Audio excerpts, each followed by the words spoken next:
my name's Andrew Marajh. I'm a stunt performer here in Vancouver, BC, Canada.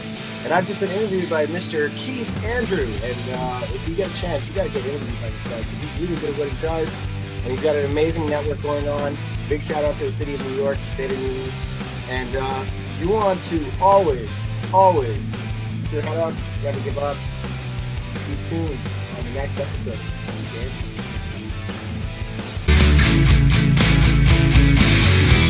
For people who want to know what is the KeithAndrew Network, the whole point of my talk show is to show people that even with having a learning disability, I can still amount to something.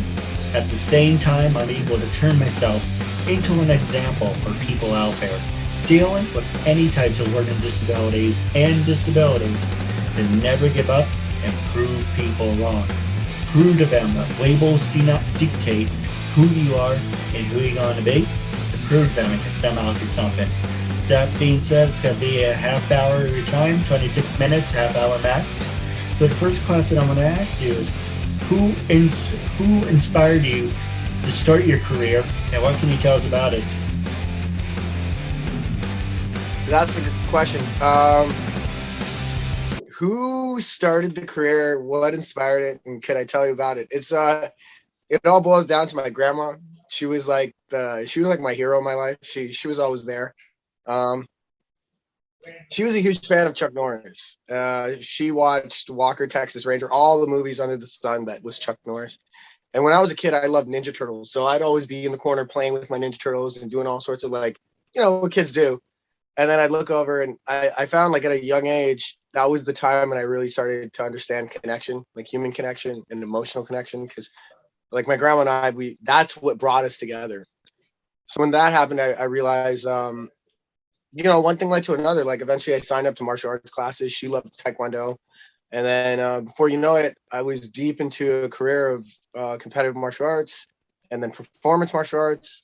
And then one thing led to another. She passed away, and then I started pursuing acting. And now here we are as myself, Andrew Marajh, a stunt actor here in Vancouver. Oh, absolutely.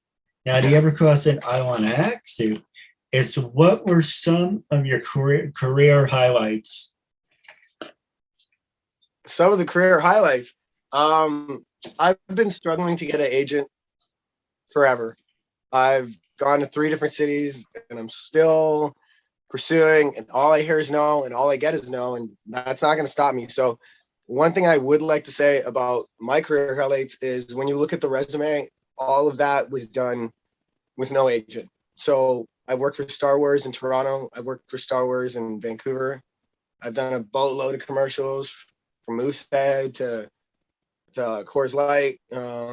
I've been sponsored by Doctor Who. I've been sponsored by a bunch of different companies. I was an Instagram influencer for a while. There, every little beat and step along the career. Yeah, the best way to answer that is, man, I did all this without an agent, man. I woke my butt up early in the morning and I emailed every single day to every major production company, to every major acting site, to every major access I could have, from Facebook groups to other influencers, to other agents that were online. So yeah, to answer that question, every single new gig that I get contributes to that. Oh, absolutely. And it's okay to say the word ass. Every single day I work my ass off. The same thing you were saying. I'm on LinkedIn. When I first started the show, LinkedIn, Twitter, Instagram, Facebook, Stage 32. I started to reach out to people on Cameo, CelebVM. Do you notice anything bad? It's like, you know what? People seem to like this. I'm going to reach out. So I made a list. I got actors, actresses, and models, CEOs, and thanks to you, we're over 800. And then it's kind of like, okay, who else can we reach? But yes, for the primary, my show, most of the bulk came from LinkedIn, Facebook, and sometimes Instagram. Yeah. And I know that there was a high performance Jackie Chan stunt team in Toronto when I came back from acting training in New York, and I just wanted to learn how to do a backflip. So I went to them, and then before you know it, I was being shadowed by them, and then they're having me instruct their classes. And then after about 7 or 8 years, they pretty much like were like, "Hey, you're skilled enough now. Just go out and take the world by storm." So yeah, working your ass off is 90% of the game, and I'd say 10% is luck. I agree. Now, the next one I'm going to ask you is, what attracted you to begin your career as an actor? I know as corny as it sounds, it all boils back down to that 1990s Teenage Mutant Ninja Turtle movie. Because like in the 80s, in the late 80s, my grandma was doing, like I said, was doing the whole Chuck Norris thing, and she was obsessing over him. And I was the biggest fan of Ninja Turtles. I loved Donatello. I thought he was like one of the greatest concepts ever, to be smart and super ninja and be a mutant and all this stuff. So yeah, when I saw the 90s movie, I saw that anything could be done. Like from, you know, it wasn't heavy in CG. It was all puppeteered. It was all costumed. It was all about the set deck and the environment, how they created it, how they sold the illusion that this was a world, you know, that had these creatures existing. So after seeing that, and also like other movies like Labyrinth and Star Wars, all those like old school movies that didn't rely so heavy on the CG, that really was a major factor when I was growing up and wanting to be part of such a magical universe, right? So, yeah. No, you're right. Yeah. You look back, you can't compare, you know, Ninja Turtles from the 90s, you know, 91, 92, or whatever it was. You know, it was cartoony, but they were really good. You know, today's Ninja Turtles are god awful. They look like ogres. It's really bad. Yeah. And hey, you know, everyone makes jokes to Kevin, but you know, I call him Kevin. But you know, even though Kevin Nash got his 10-second appearance as Super Shredder, you know, hey, at least he got my cameo, right? I want to see the movie with him where he's Super Shredder. Like, I was excited to see that, but now, well, I'm in a perfect world or an alternate universe. So, okay, most of the, let me ask you this: what are some of your favorite wrestlers or actors? You know, John Cena, you have The Rock. Kevin Nash was really good in The Punisher. Right. Then you had Stone Cold and Goldberg and Longest Yard. Triple H and Blade. But there's certain other actors that are kind of like, it doesn't carry over. They may be better wrestlers than actors, like Bret Hart, better wrestler than actor.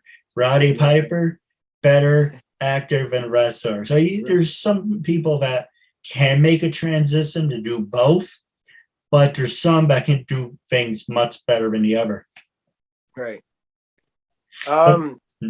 I know you are a huge wrestling fan, and I am a wrestling fan myself. A lot of my stunt training, I've done luchador training, and it's funny when I tell people that, they're like, "What the fuck? What is that? Is that like dancing or something?" I'm like, "No, it's like the little Spanish guys with a mask on, the little Japanese guys that flip around and do all that stuff." Yeah, no, wrestling has always been such a huge influence because it's such a great balance of the stunt world and the acting world and theater and everything just being blended so well. You did mention a couple of my favorite wrestlers. Growing up, I loved Bret Hart. I just loved the idea of the excellence of execution. I loved his whole gimmick. I thought it was just so unstoppable, you know, like the way he moved, the way he reversed everything. As him being a Hollywood actor, I don't think he did that well. I also was a huge fan of Goldberg. Goldberg was like, when he came out and he was like 51-0 or something ridiculous like that. That was mind blowing because at the time, like, no wrestler was doing anything like that, and he was just bulldozing through everybody. The Steiner brothers, Bam Bam. He was bulldozing through the whole NWO. You know, he was a monster. He didn't really translate too well on film either. So, right. I'd say definitely at the end of the day, The Rock. I mean, I love The Rock, but I'm a Dave Bautista fan more, to be honest. I think I don't know. I just love Dave Bautista. I think his delivery is great, and he's a very comedic guy. But If The Rock wasn't so one-dimensional with his like characters in every single movie, I'd like him a little more. But I go with David Bautista because he's got more character range, and I feel his transitions were a lot smoother. No, absolutely. Now the next question I want to ask is trying to find a good one. There's a lot of them I want to ask you. What has been your greatest accomplishments as being a professional actor? That one's more of a personal answer, and I will give you that. Because we're trying to like break the norm, I do have a learning disability, and when I was born, I had a brain aneurysm, so like things weren't really running too smoothly, all up in there. So it took some time for the gears to finally catch up to everybody else's gears. So I found that like even as a kid, I had to like learn twice as much, or I had to review things 3 times as much just to keep up at the same pace. With that said, I failed high school like 7, 8 times. There was no way I was. Yeah, I don't really remember any successful moments in my high school career. But then I remember after that, I was like really pursuing, just looking for a regular job, and people were like, "Yeah, man, you need a college education at least." So, at some points of time, people direct you with titles like not being smart enough or not being good enough, and that could really like mess you up as an individual. To answer the question, after all of that, I said, forget it. I went right to the local college. I knew that I wanted to get into film. So I signed up for journalism and film studies, and I did an entry-level exam to get into the college course that I liked. And I got in with flying colors, and I passed the course with flying colors. And then I said to myself, I could do better than this. I want to learn engineering. So I went to the University of Troy, Michigan, and I signed up for the game design engineering course. And then halfway through, my student loan kind of expired. So I had to transfer into York University in Toronto to complete the course. So when it comes to physical abilities, no problem. But when it came to learning abilities, that was the most impossible thing in the world. And then to graduate with honors in college and university, that's when I knew that like nothing's impossible. There's nothing that anybody could say to me. The people's opinions don't matter.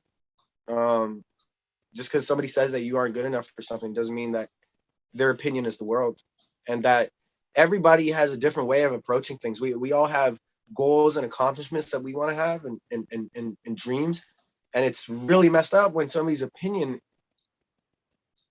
tries to get in the way of that. So with the staples of those educations, that's like an FU to everybody that said that I wasn't smart enough for it. No, I agree with you 100%. People always said to me, I'm not qualified, I'm not educated, I read and learn at a middle school, high school level, I have diarrhea of the mouth, I can't keep my mouth shut, I can't hold down a job. But look what I have been doing for 8.5 years. This is what I'm going to do to the day I die. I'm not saying that to be funny. I'm not saying that to be cute. I found something I enjoy doing. And that's the biggest thing about work.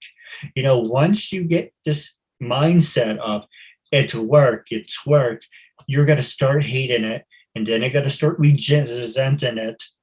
And then it's got to bottle up. For me, I have the attitude of if it's fun, I don't think about it as work. And then the other way is when you can tell you're a good person. I don't know if you would agree with this, but I'm just going to throw it out. If you can look at yourself in the mirror and smile, then you're doing something right. As long as you can look at your own reflection and you can like what you see back, you're doing something right. Because once that big thing, the big elephant in the room, once you look at your reflection and you do not like who's staring back at you, that's when you need to step back and work on yourself. That's so true. So then, right there. No, absolutely. Now, the last 2 questions I want to ask you is, besides me, obviously, have you ever worked with people with disabilities, and are you willing to work with people with learning disabilities? To answer that question, yes, I have. I part of the training when I was like developing as a stunt performer. I mean, yeah, I had to learn gymnastics. I had to get certified in men's and women's gymnastics. I had to get certified in parkour.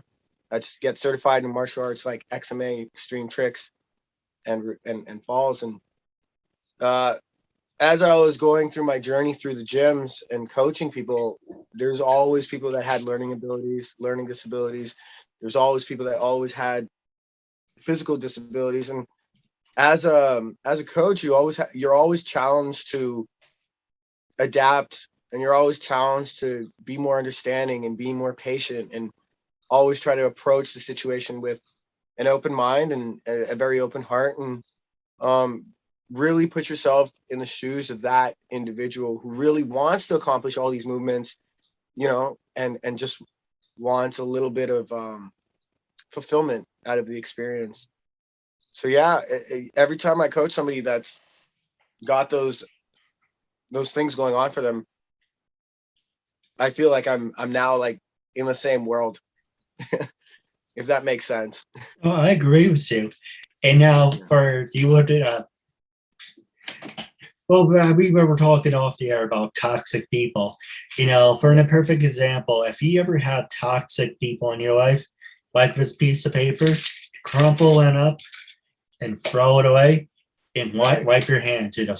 It doesn't matter if people try to take a dump on you or crap on you, even though that's really disgusting. I don't know why people would. But if people want to be jerks, that does not mean you have to change your personality. Who you are and how you interact with people, that says a lot about your personality and about your character. So if someone wants to be a complete utter tool, tell them, there's the door, go make friends with them. I never want to see you for the rest of my life. But, I Right. don't Well, mean to vent, but I'm going to pass it over to you. Was there ever times where you had to throw toxic people out of your life? uh, Keith, I'm gonna be honest with you, man. For a small period of life, I was that toxic person.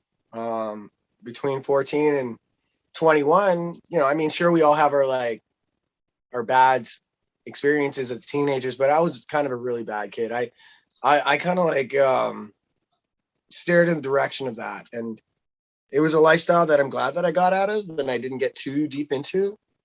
But to be fair, to answer part of that question, I have to say that part because I've lived my life not as a perfect human being, and there are people out there that may see this interview and be like, Andrew, W2F, what happened between this little gap of information in your life? So let's just get that out and over with, and let's get into the actual rest of the part of the question to answer. Yeah, I run and talk to people all the time. And the thing is, in certain industries, you don't know who the toxic person is until 5 years later, until 10 years later, until 3 years later. And that was the biggest and most eye-opening and actually painful thing as a performer, because you spend your time in these developmental facilities like your acting schools and your stunt training facilities and your workshops and your seminars, and you think you have such a good bond and connection with certain people, and then you both are pursuing a dream, and then one person's career just blows up and you're like, yo, that doesn't make any sense. Like we've been going at this at the same pace. Like there should be an equality, but in the long run you realize, oh yeah, so this person was kind of like talking down on me, or like stabbed me in the back the whole time, or misleading the wrong information about one's character in order to benefit another. So dealing with toxic people and how to handle that, I've just, as a professional, I've always tried to take the high road. I tried not to like create drama or stir the pot.